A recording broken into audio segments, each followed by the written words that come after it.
I love the Smiths. Sorry? I said I love the Smiths.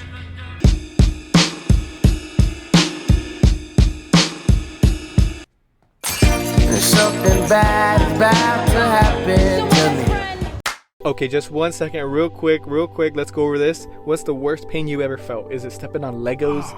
Is it accidentally liking someone's old Instagram post while you're like stalking their profile? Or could it be heartbreak? Yes, that heartbreak you feel whenever lyrics and music actually start to make sense and you don't want to get out of bed. Yeah, all that's 500 Days of Summer in a nutshell. Like, I first saw this movie when I was going through my own relationship situation, ending type thing, and bobber.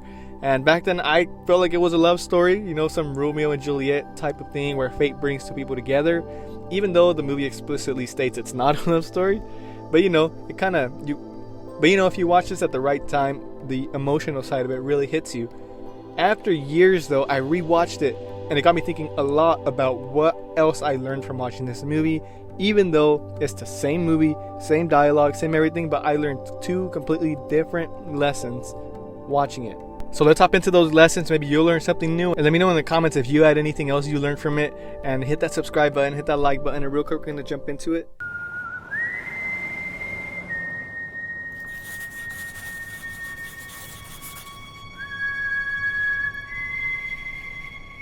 Now that that's all said and done, 500 Days of Summer was directed by Mark Webb. Yes, the same guy who gave us the Amazing Spider-Man movies and didn't get a trilogy, unfortunately. He tells a story in this movie about Tom Hansen, played by Joseph Gordon-Levitt, who's, you know, your classic hopeless romantic. He grew up watching a fairy tale love, listening to music about love, and, you know, he kind of easily falls in love, right? He's all about fate and soulmates, and then he meets Summer, who, I hope I pronounced her name right, is played by Zooey Deschanel. And she doesn't really believe in the one or any fairy tale stuff love like the way Tom does, at least.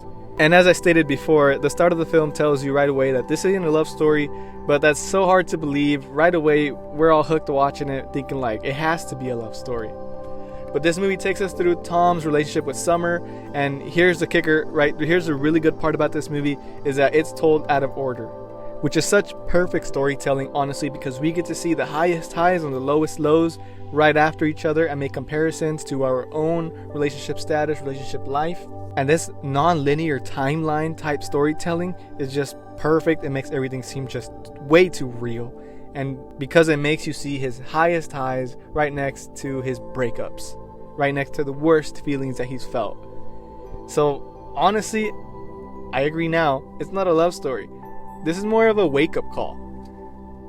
It's not a love story because honestly, it's not even about a relationship. It's about Tom and Summer's situationship. Yeah, we've heard that term be thrown around all the time, and this is a perfect example of a situationship. Where whenever you feel like you're in love, you're blinded by love. Because whenever you're blinded by love, you really are just blinded to all the red flags another person carries with them. Because you're just so wanting to be with that person. You're so blinded into believing that this has to be the person for you. Despite her making it very clear that she isn't looking for a relationship or anything. And honestly, years later, after watching this movie, going through life, I feel like I have been on both sides of this coin. And I understand both sides of it now. I remember when I first watched it, I could only understand Tom's, and I felt for Tom, and I was like, man, Tom. Years later, I can also understand Summer's. And if you're watching this for the first time, going through some sort of situation, relationship, I know that you also might not be able to understand Tom. Or you might be on the other side of the coin at this moment and you understand Summer perfectly. The beauty and the brutality of this movie is how it holds up a mirror to our own expectations of love.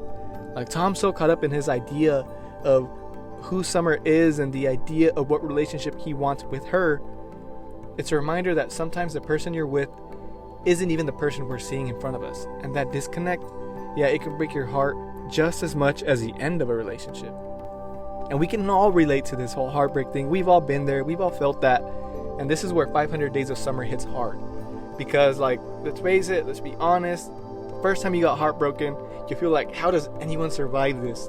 Tom falls so hard for Summer, and we feel every high and low right along with him. Whenever he feels butterflies and feels on top of the world, we're right there with him. And whenever he feels so painful and so disillusioned by Summer's reactions, we feel that just as much. But this is the key right here. This is what I wanted to get to, that this movie is actually a movie about growth. It's actually a movie about learning who you are, learning to exist on your own, and being self-dependent. Because if you study Tom's journey, you're going to see that he does not stay down forever. Whenever he goes through that horrible heartbreak, before that, he was a greeting card writer. He liked what he did, but he wasn't so crazy about it. But his life kind of felt like it was locked down. It was anchored down. He wasn't doing anything different with his life. He wanted to be an architect. He did everything for it, but he just never went out to do it. Yes, we saw him go through the wallowing phase, the crying phase, ugly crying phase, listening to sad music, and even eating ice cream straight from the tub. I don't know. I don't judge if you've done that before. We all have. But eventually, he picks himself up and he realizes the man that he needs to become. And he quits his job writing greeting cards in a funny way. It's dramatic, it's a movie.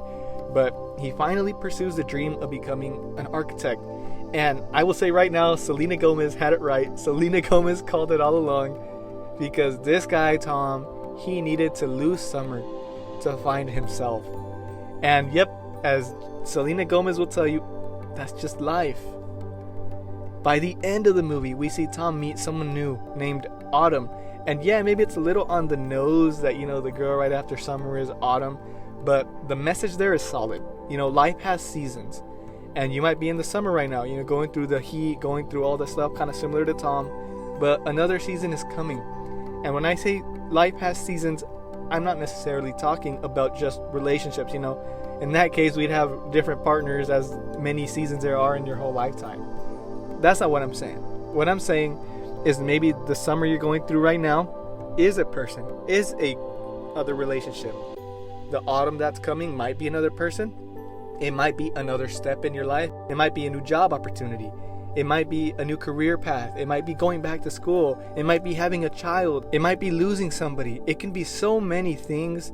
What this movie is teaching can be so many different things with so many different life lessons, so many different life experiences can fit in to this whole life has seasons message. And that's something me, you, everyone can relate to, because here's the real lesson of 500 Days of Summer. It's not about finding the one. It never is. True happiness comes from within yourself. It's about finding yourself.